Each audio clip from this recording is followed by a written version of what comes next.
Hi, my name is Kiat, and I am a multidisciplinary artist involved in the areas of like music, design, and art. This exhibition is titled Eye Against Eye, an offering to deficit.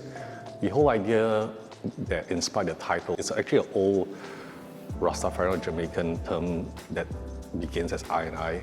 But Eye Against Eye was actually a song which really meant a lot to me when I was in college. It's about a unity of the creator, in this case, the artist, the audience, and a higher self. Some refer to the idea of the higher self as God in a classical sense, but I just refer to the higher self as something that's beyond me.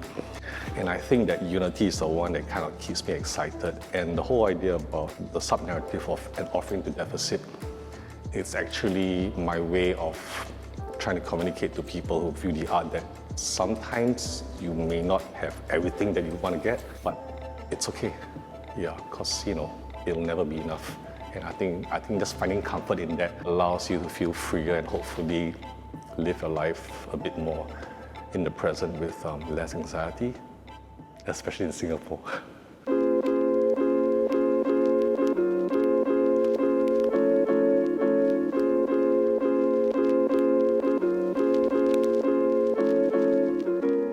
I try not to be attached to my art too much because I think that if I feel that I like it, then I might subconsciously try to do something else because I know that feeling of attachment. So I try to detach myself from it. However, on hindsight, now that I've seen everything up here, maybe two or three, but I think the key one was actually being able to share Ritalin, the ones that's behind you. That was the first 2 by 2 meter canvas I did. I painted it in my living room. I actually did two pieces of 2 by 2 canvases, so it covered the windows and everything. So it was my wall for many months before the show. And I kept it in my studio because it wasn't sold yet. I haven't seen it for a while, but being able to present it in a controlled environment with a space that I really could, adjust the nuances of lighting and, sound and everything. And the one behind you, Love Harmonics 1, 2, and 3, was actually done in early 2003, but it was done only in my computer through processing. I used code to alter the image and everything, and it was quite an interesting experience because I'm not a programmer, but then I figured I would actually try to figure out how I could manipulate the code in a way that I didn't understand. So I was like a caveman with a computer in an art kind of way. I was actually inspired by the life of Ryuichi Sakamoto. It was done after the day he passed away. In some way, it was like a bit of an ode to him, and I want to do like a three-part artwork that kind of only uses a couple of notes or colors, in a way that he does his music in a very minimalist kind of way. So I think that was really an experiment for me, and I've learned so much through being able to trust the computer. So it's, a lot of it's a computer, some of it's me, but yeah, that's quite an interesting conversation.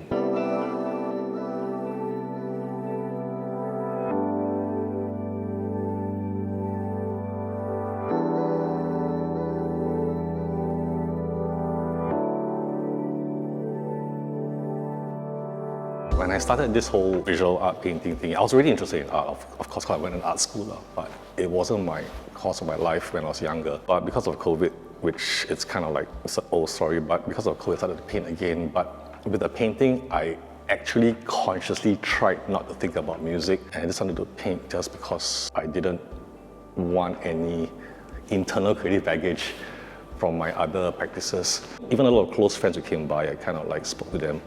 But having said that, even before I admitted it to myself, there were a lot of people that said that they could see some sort of musicality in the art. And that's fine. This show wasn't designed as a traditional kind of like show where there's one narrative.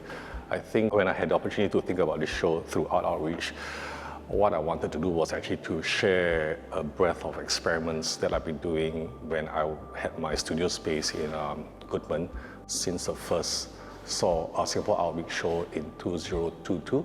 So since then, I had a storage space on my canvases, but I think I used that space to kind of develop new ideas and new techniques because I just had that time to reflect. Yeah. So it wasn't designed as a show, but I think just more it's presented as an archive of experiments that hopefully I can find a way to perhaps inform my next step, I guess.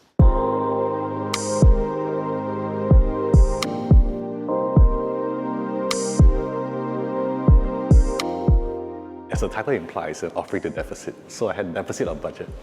Now, I'm just joking, but I think I try not to look at things and view them as obstacles or challenges. I just kind of see them as little hurdles that I have tried to overcome. I've been quite fortunate in a way that my dad is like crazy positive.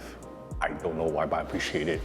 So whenever as a kid or when I do something, whenever it seems like I'm failing, he'll go like, hey, don't worry, you haven't failed, you just haven't succeeded yet. So that's been my theory in my life, throughout my life.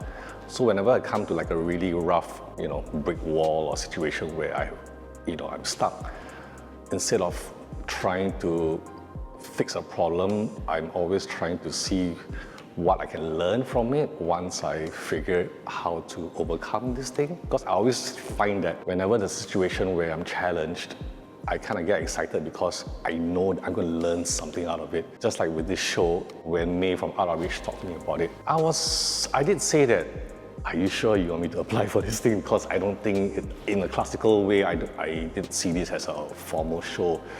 But I think that idea kind of made me a bit nervous and unsure. That was actually the reason why I wanted to do it, because I was unsure. Like a lot of the art that I've been displaying, in the way that I was displayed, I think half of it was just like I wasn't sure, because from my own experience in life, when I feel that something feels nice to me, I try not to go there because that just means I'm in familiar ground and that doesn't translate into anything new for myself.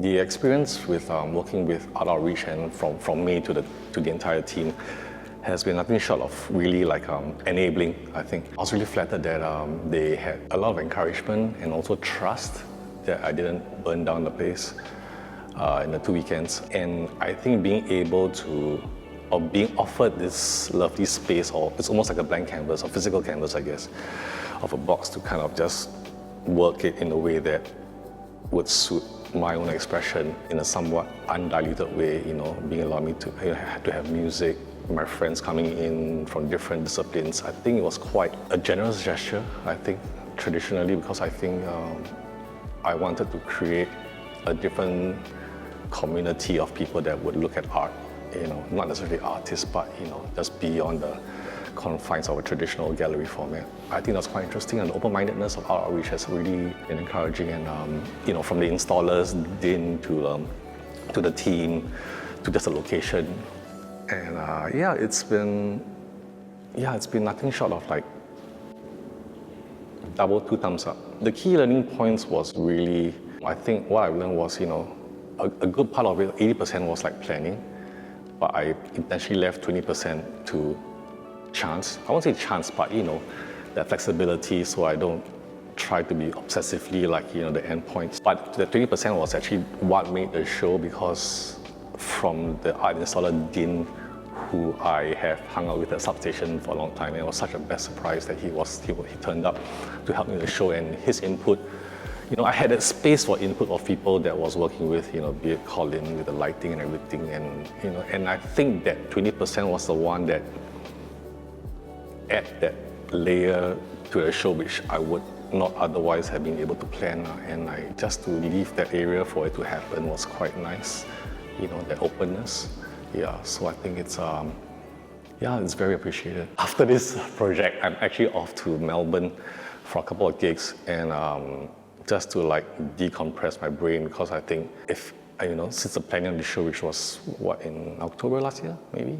It's been pretty much in some way in my mind all the way throughout Christmas and then out weekend and now, so I felt that I needed to take a step back, clean up my studio, go to Melbourne, do a couple of music gigs just to change my mind state for a few days, and then I hope to maybe meet some gallerists in Melbourne, because I did my final college years there, and it's a place that informed my creative practice, not just in the music, but in my design and in the whole idea of culture being a melting pot, I think Melbourne for me was quite hugely significant in my life.